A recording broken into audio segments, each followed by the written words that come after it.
નમસ્કાર. સરદાર ગુર્જર ડિજિટલમાં મહત્વના સમાચારો પર એક નજર. આણંદ જિલ્લામાં નવરચિત તારાપુર નગરપાલિકાની વોર્ડ રચનાનું સીમાંકન જાહેર કરાયું. 6 વોર્ડ રચાયા. કુલ 24 બેઠકો પૈકી 1 SC/ST અને 6 પછાત વર્ગ માટે અનામત જાહેર. નડિયાદ પોલીસને મળી સફળતા. 2.34 લાખના મેફેડ્રોન ડ્રગ્સ સાથે અમદાવાદથી વડોદરા જઈ રહેલા આરોપીને ઝડપ્યો. લદ્દાખમાં થયેલ હિંસા મામલે રાષ્ટ્રીય સુરક્ષા કાયદા હેઠળ એક્ટિવિસ્ટ સોનમ વાંગચુકની ધરપકડ. વહીવટીતંત્રએ હિંસક આંદોલનમાં 4ના મોત બદલ વાંગચુકને જવાબદાર ઠેરવ્યા. લાખો બેંક ટ્રાન્સફર ડેટા લીક.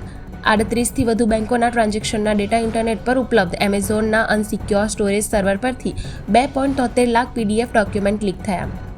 અમદાવાદમાં NOC વગરના 385 PGને નોટિસ ફટકારી.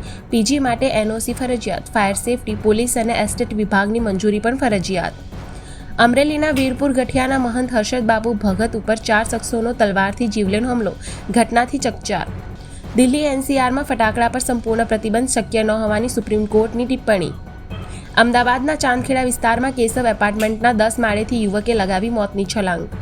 બોરસદ પંથકમાં અતિવૃષ્ટિથી નુકસાનગ્રસ્ત 3 મકાન ધારકોને અપાઈ સહાય. ખેતીપાક વળતર અંગે હજી સુધી સરકારની કોઈ સ્પષ્ટતા નહીં.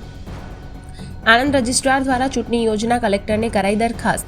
અમૂલ ડેરીના ચેરમેન, વાઇસ ચેરમેનને દશેરા પહેલા નિમણૂકની સંભાવના.